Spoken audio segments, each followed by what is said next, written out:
आज हम 7th class की एक्सरसाइज 10A और 10A में यहाँ पर चतुर्भुज के बारे में पूछा गया है कि चतुर्भुज में क्या क्या होते हैं, ये सारी चीजें हमें बतानी है। तो सबसे पहले आपको एक चित्र दिया गया है,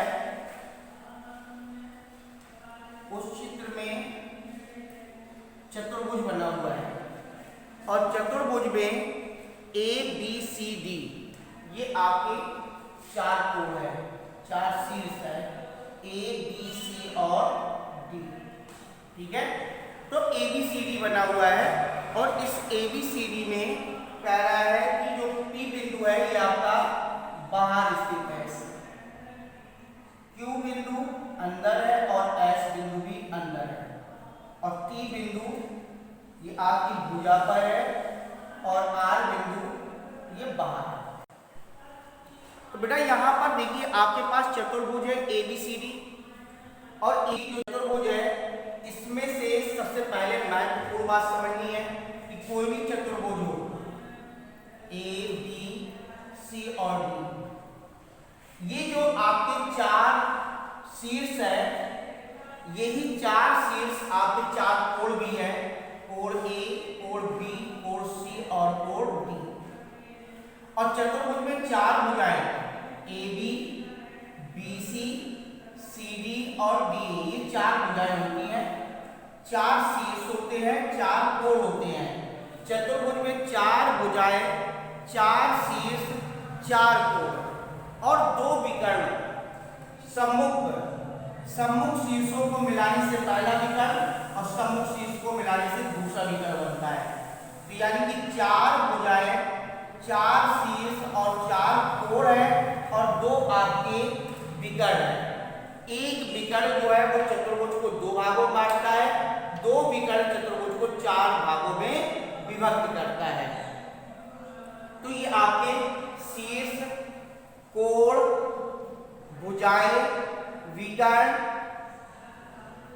विकर्ण त्रिभुज को दो और चार भागों में विभक्त करते हैं और इनकी संलग्न भुजाएं हैं, ए बी की संलग्न भुजा बीसी, बीसी की संलग्न भुजा सीडी, सीडी की संलग्न भुजा डीए और डीए की संलग्न भुजा एबी, यानी ये एक दूसरे की संलग्न भुजाएं हैं। जैसे एबी की संलग्न भुजाएं कौन कौन सी हैं? एडी भी है, बीसी भी है। इसी प्रकार बीसी की संलग्न भुजाएं सीडी और एबी है। इसके बाद एडी की संलग्न भुजाएं डीए और बीसी है और एडी की संलग्न भुजाएं बीसी और एबी है, ये संलग्न भुजाएं हैं। तो सबसे पहले प्रश्न में कह रहा है कि आकृति में चतुर्भुज एबीसीडी में, आकृति में चतुर्भुज एबीसीडी में, एबीसीडी कोई भी चतुर्भुज है, उस चतुर्भुज में कह रहा है कितनी भुजाएं हैं। नंबर 1 भुजाएं बतानी है, कह रहा है कितनी भुजाएं है। तो भुजाएं कितनी है, कौन कौन सी भुजा? A B, B C, C D और D A. A B, B C, C D और डी ए, ये आपकी चार भुजाएं हैं। कितनी भुजाएं हैं? चार भुजाएं, चार भुजाएं हैं, जिसमें से कह रहा है कि चतुर्भुज एबीसीडी में कितनी भुजाएं हैं। तो इस चतुर्भुज में A B, B C, C D और डी ए, ये चार भुजाएं हैं। सेकेंड नंबर कह रहा है कितने अंतःकोण हैं, कितने अंतःकोण हैं। तो अंतःकोण, कोण ए, कोण बी, कोण सी तथा कोण डी, कितने अंतःकोण हो गए? चार अंतःकोण, चार अंतःकोण है। तो चतुर्भुज में चार भुजाएं हैं, चार अंतःकोण है। नंबर 3 तीसरे नंबर पे कह रहा है सम्मुख कोणों की युग्म बताना है। सम्मुख कोणों की युग्म, तो ए के सम्मुख सी, बी के सम्मुख डी, सम्मुख कोणों के योग, कोण ए तथा कोण सी, कोण बी तथा कोण डी। कोण ए के सम्मुख कोण सी और कोण सी के सम्मुख कोण ए, कोण बी के सम्मुख कोण डी, कोण डी के सम्मुख कोण बी, ये सम्मुख कोणों के युग्म है। फिर इसके बाद है संलग्न भुजाओं में कितने जोड़े हैं। चौथा नंबर है संलग्न भुजाओं की जोड़े, संलग्न भुजाओं के जोड़े कौन कौन से हैं। सबसे पहले ये देखो, उसने पूछा कितने जोड़े हैं, 4 जोड़े हैं, लेकिन कौन कौन से जोड़े हैं। ए बी की संलग्न भुजा, BC, BC संलग्न भुजा, CD और CD की संलग्न भुजा, DA तथा DA के संलग्न भुजा AB है।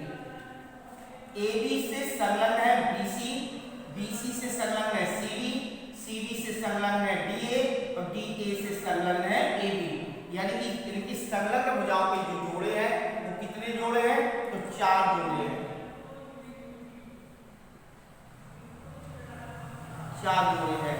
और वो कौन कौन से जोड़े हैं, AB BC का जोड़ा, BC CD का जोड़ा, CD DA का जोड़ा, DA और AB का जोड़ा है। ये संलग्न भुजाओं के जोड़े हैं। फिर इसके बाद बेटा अगला सवाल है, इसी में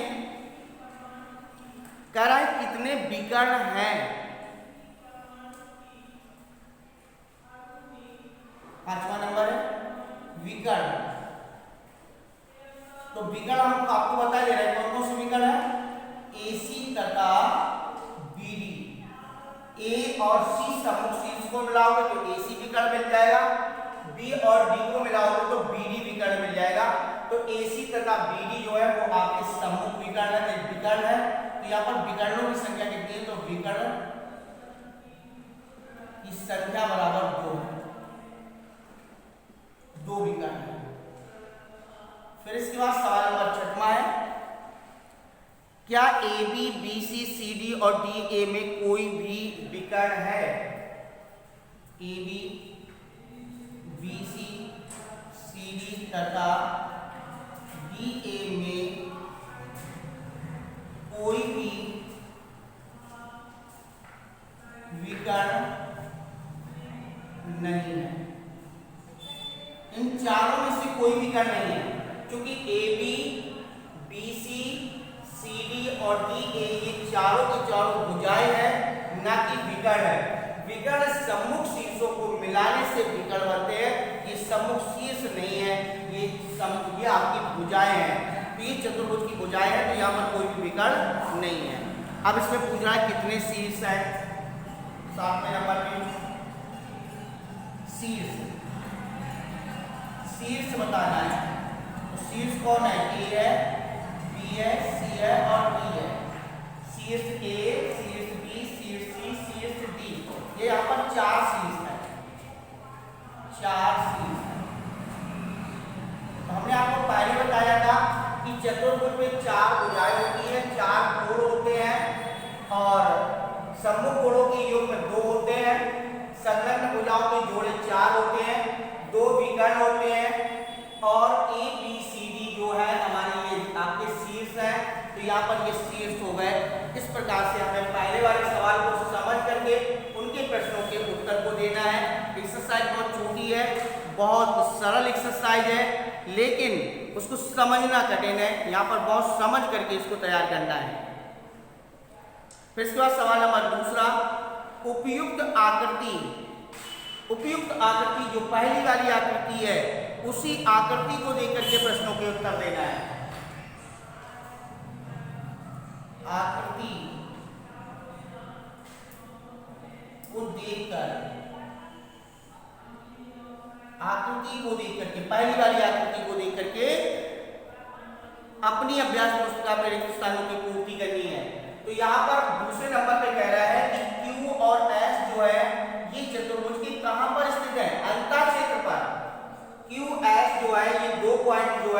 वो आपके अंतः क्षेत्र पर है, P और R जो है वो बाह्य क्षेत्र पर है और T जो है वो DC भुजा पर स्थित है। T बिंदु जो है वो DC भुजा पर स्थित है, P और R बाह्य क्षेत्र पर है, Q और S अंतः क्षेत्र पर है। आपको यही बताना है कि Q जो है क्षेत्र में स्थित है, कौन से क्षेत्र में स्थित है। तो पहला Q अंदर है तो अंतः क्षेत्र में, अंतः क्षेत्र में स्थित है। इसका सेकेंड नंबर R जो है वो बाहर है, तो R बाह्य क्षेत्र में, बाह्य क्षेत्र में, बाह्य क्षेत्र में स्थित है। नंबर 3 T, R बाह्य क्षेत्र पर, Q अंतः क्षेत्र पर, T जो है वो DC भुजा पर स्थित है। T DC भुजा पर स्थित है। यहाँ पर 3 रिक्त स्थान भरने थे कि Q कहाँ पर स्थित है। तो Q जो है वो आपका अंतः क्षेत्र पर स्थित है, R जो है वो बाह्य क्षेत्र पर स्थित है और T जो है वो आपका DC भुजा पर स्थित है। इस आकृति को देकर के इन प्रश्नों के उत्तर देना था, रिक्त स्थानों की पूर्ति करनी थी। फिर इसके बाद है किसी चतुर्भुज ABCD से संबंधित निम्नलिखित कथनों में से रिक्त स्थानों की पूर्ति कीजिए।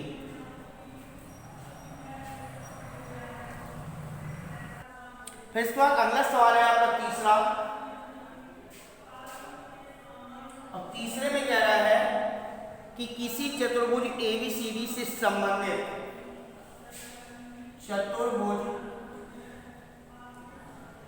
ABCD से संबंधित इन प्रश्नों के उत्तर देना है आपको। कह रहा है कि दो शीर्षों को मिलाने से विकर्ण बनता है। तो यहां पर देखिए सबसे पहले आपके पास एक चतुर्भुज बना दें जिसमें से A, B, C और D ये आपका चतुर्भुज हो गया। इस चतुर्भुज में कह रहा है कि दो शीर्षों, तो कौन से शीर्षों को, दो सम्मुख शीर्षों को, दो सम्मुख शीर्षों को मिलाने से एक विकर्ण बनता है। तो यहां पर सबसे पहला दो सम्मुख शीर्षों को मिलाने से, दो सम्मुख शीर्षों को मिलाने से विकर्ण बनता है।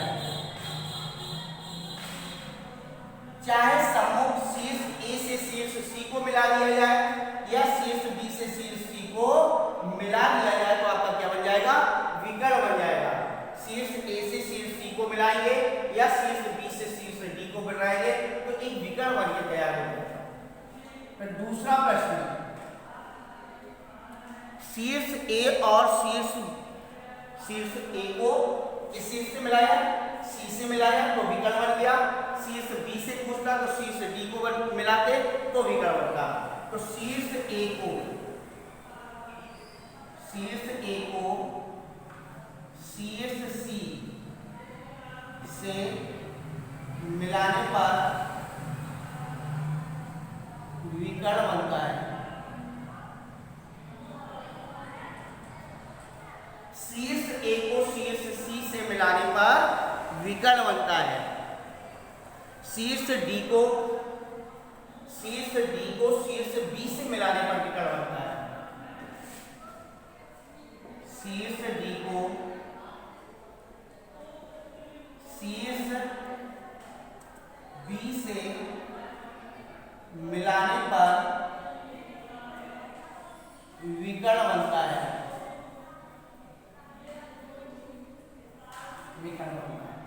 इसके बाद चौथे प्रश्न का उत्तर है, कह रहा है कि चतुर्भुज का एक विकर्ण इसे दो त्रिभुजों में विभाजित करता है। देखिए हमने पहले भी आपको बताया था कि एक विकर्ण दो त्रिभुजों में विभाजित करता है, दो विकर्ण चार त्रिभुजों में विभाजित करते हैं। तो चतुर्भुज का एक विकर्ण, चतुर्भुज का एक विकर्ण,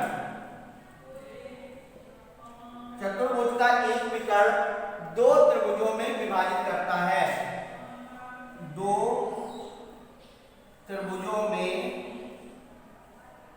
विभाजित करता है। तो यहां पर चतुर्भुज का एक विकर्ण जो है वो आपके दो त्रिभुजों में क्या कर रहा है, विभाजित कर रहा है। तो यहां पर चतुर्भुज एबीसीडी से संबंधित है, तो इसके सम्मुख शीर्षों को मिलाने से विकर्ण बनता है। शीर्ष ए को शीर्ष सी से मिला दिया जाए तो विकर्ण एसी बन जाएगा, और शीर्ष डी को शीर्ष बी से मिला दिया जाए तो विकर्ण बीडी बन जाएगा।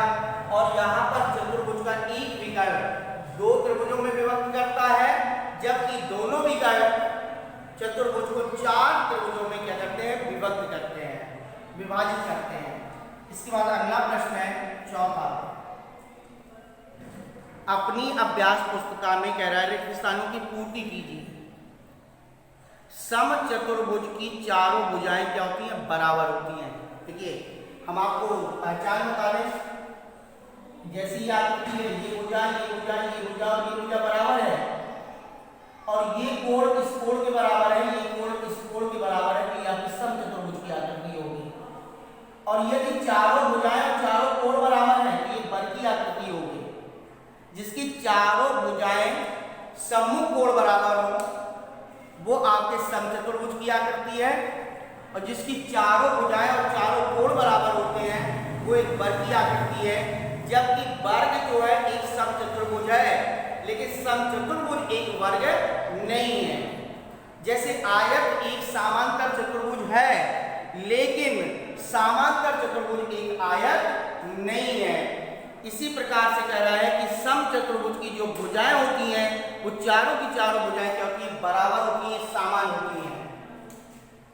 तो समचतुर्भुज पहला नंबर, समचतुर्भुज की भुजाएं, चारों भुजाएं बराबर तथा समान होती है।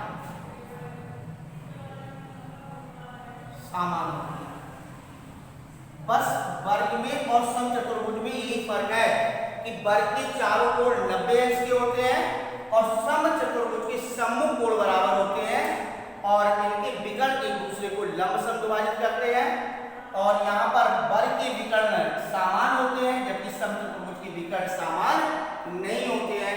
सम्मुख भुजा सारी भुजाएं वर्ग की भी बराबर होती है और सारी भुजाएं विकर्ण समचतुर्भुज की बराबर होती हैं। इसका सेकेंड नंबर है आयत के कोण समकोण होते हैं। आयत के प्रत्येक कोण, आयत के प्रत्येक कोण, आयत के प्रत्येक कोण समकोण होते हैं। समकोण माने 90 अंश। जैसे वर्ग के भी प्रत्येक कोण कितने अंश का होता है, 90 अंश का होता है। तो आयत का प्रत्येक कोण समकोण होता है, यह समकोण होते हैं। जबकि समांतर चतुर्भुज का प्रत्येक कोण 90 अंश का नहीं होता है, उसके केवल सम्मुख कोण बराबर होते हैं। और आमने सामने की भुजाएं आयत की भी बराबर होती हैं, और आमने सामने की भुजाएं समांतर चतुर्भुज की बराबर होती हैं। वर्ग की चारों भुजाएं बराबर और चारों कोण समकोण होते हैं। नंबर 2, वर्ग की चारों भुजाएं बराबर तथा चारों कोण समकोण होते हैं।